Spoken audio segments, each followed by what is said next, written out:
again, Russell, and for today's video, I will be giving a comment about the skincare product that I'm using recently and plus a mini haul. So without further ado, let's get started.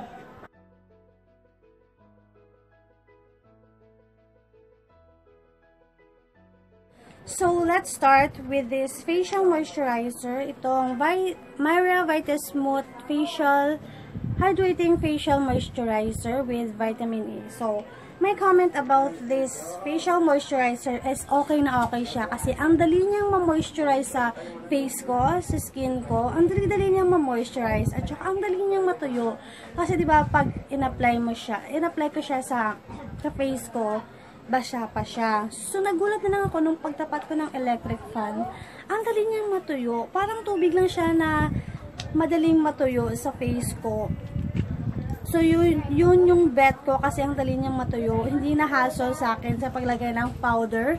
Kasi ginagamit ko to after maligo ng umaga at saka after mag-half bath sa gabi. Kaya, tsaka ginagamit ko din to bago ako mag-apply ng mga kung ano-ano sa face ko. Tsaka, so, good siya kasi, nice siya kasi, okay na okay. Okay na okay, nice na nice, good na good, no? So, okay na okay siya kasi, okay na okay siya pag naglalagay ako ng mga kung ano-ano sa face ko, yung mga makeup, yung mga powder. Kasi ang dali-dali niyang matuyo, kaya hindi na hassle sa akin para maghintay pa na patuyuin to. Kasi, ang dali niya talagang ma-moisturize, parang tubig lang. So, kung i-rate ko to, siguro, out of 5, siguro, 4.5 yung i-rate ko. So, ang ganda niya. So, siguro marirecommend ko to sa mga talagang dry yung skin. So, marirecommend ko to kasi ang dali niya lang matuyo at saka namo-moisturize siya talaga yung face mo. Pero hindi naman siya masyadong oily hindi naman masyadong basa yung face nyo kasi natural lang siya, parang natural lang. So, marirecommend ko to sa inyo and affordable naman siya. 10 pesos lang naman isa. So, yan. So, next is this Avon Naturals Body Care Instant Hydration 3-in-1 Hydro Spritz Body, Face, and Hair. For body and face and hair na siya. Yan, yung itsura niya. So, my comment about this product is okay na okay din siya kasi nakaka-fresh siya ng skin at saka sa face ko tapos kung mag-spray sa kanya, okay na okay siya at saka ang dali din niyang ma-moisturize, so ginagamit ko to kasi bago at pagkatapos kong maglagay ng kung ano-ano sa face ko, kaya okay na okay siya sa akin kasi at saka bet na bet ko yung amoy niya kasi ang bango din. So i-rate ko siya ng out of 5 is 4 siguro, 4. So, next is itong EB Naturals Skin Lightening Kojic Soap. Yan yung itsura niya. So, my comment about this product is siguro hindi ko bet yung texture niya kasi hindi siya masyadong mabula. So, binili ko to kasi akala ko kapareho siya same lang sila ng Kojisan na binibili ko. So, hindi pala kasi yung Kojisan ang bula niya, mabula siya. Pero ito, masyadong hindi siya mabula. Hindi siya medyo mabula para sa akin. So, siguro, pero okay naman siya overall kasi napapansin ko naman na medyo nag-enhance naman yung skin ko. So, talaga yung ayaw ko, yung hindi ko bet is yung texture niya siguro na hindi masyadong mabula. So, ang i-rate ko dito out of 5, siguro mga 4 din. Yan. So, next is itong Avon Naturals Face Care Whitening Cleanser Papaya for Bright and Soft Skin. Yan yung itsura niya. Pasensya na kung masyadong madumi. So, babasahin ko So, reveal your bright and soft skin with papaya extract. Natural papaya whitening cleanser effectively cleanses dirt, oil, and other impurities with papaya extract. It removes dull and rough skin textures and leaves skin looking brighter, softer, and smoother. Wow! Parang lahat-lahat na, no? Parang lahat-lahat na talaga. So, ang makakomment ko about this product is, hindi ko lang bet yung Okay naman siya. Okay naman siya overall. Okay na okay siya para sa akin. Pero yung hindi ko na lang talaga bet sa kanya is yung amoy niya na napaka-natural lang. So, yung bet ko kasi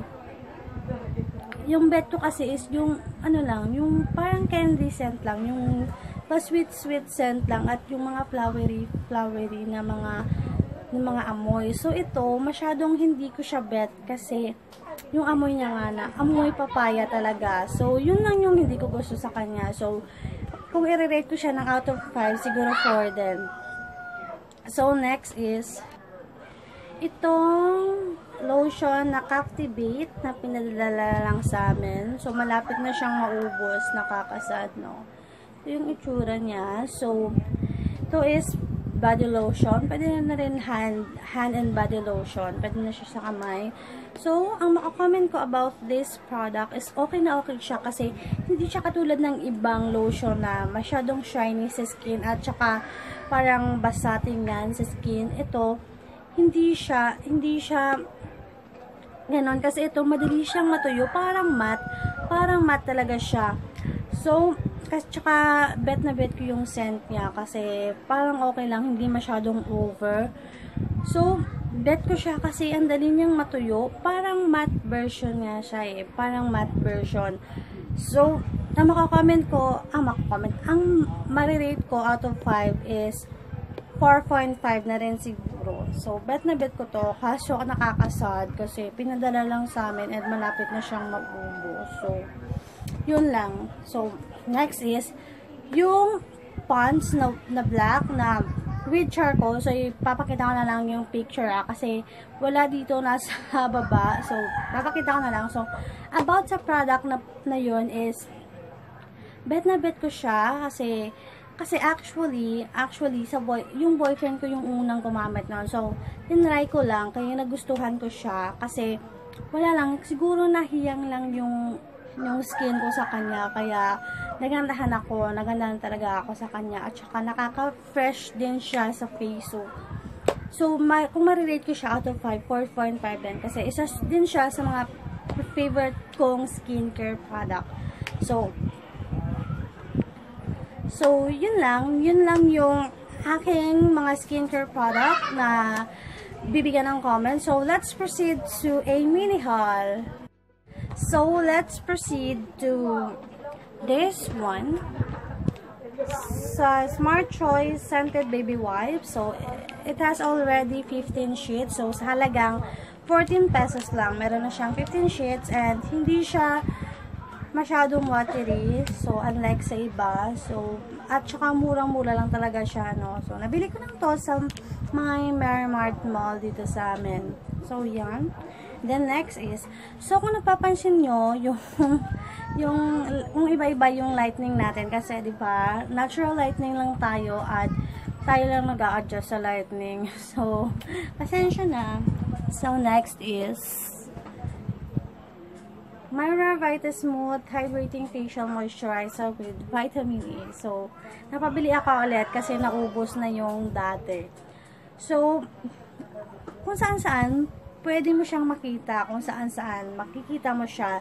So, available dito sa mga malls and mga drugstore. So, ito, nabili ko sa Watson sa halagang 10 pesos na rin, convertible niya. And, mararecommend ko siya sa merong mga dry skin. So, mararecommend ko talaga siya.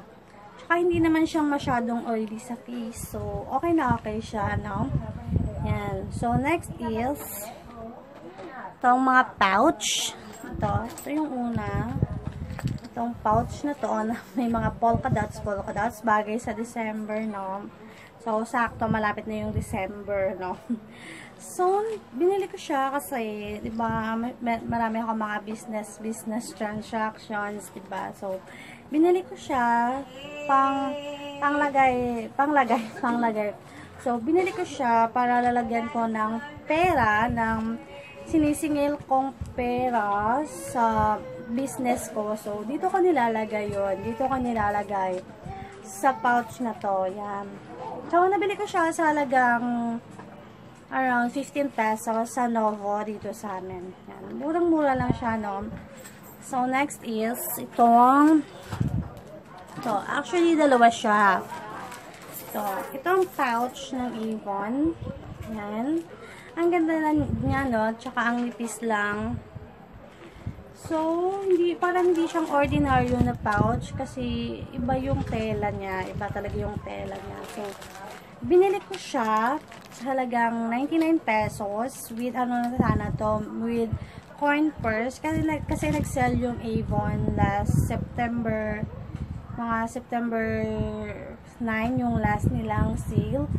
So, binili ko siya kasi meron talaga siyang kasamang coin purse. Kaso, yung dalawang coin purse na yon ang sinulian, ano ba yun? So, kinuha ng mga relatives ko. So, tsaka hati na rin kami sa babayaran nito, no? Siyempre, di ba? Bigasya to, no? So, yan. So, nabili ko to. Binili ko to kasi lalagyan ko din siya ng pera. At pwede na rin siguro mga makeup product. Kaso meron akong pouch na, meron akong kikikit para sa mga makeup. Kaya, so, sisidlan ko na lang to na mga singil ko na rin na pera. Yung mga singil ko na pera. So, dito ko na lang ilalagay kasi ang dami ko na talagang mga business transactions. Kaya, dito ko ilalagay mga perang nasisingil ko. So, ito. And then, the last is itong cartolina na nakikita nyo sa likod ko. So, temporary lang naman yan. And, binili ko lang siya sa halagang 5 pesos each. So, sa murang-mura lang. So, kaya, binili ko na siya para hindi naman pangit tingnan, no, na yun, merong mga sulat-sulat sa likod, no, parang plain lang, kaya medyo maganda naman siyang tingnan, kaya tinernuhan ko siya sa pink curtain namin. So, yun lang yung content ng video na to. So, tapos na, and kung bet nyo yung video na to, don't forget to give it a thumbs up, and kung hindi ka pa nakapag-subscribe sa channel ko, subscribe ka na para ma-update ka sa mga ginagawa kong mga video. So, yun lang guys, yun lang. So, I hope you enjoyed this video and thank you for watching. Bye-bye, mama!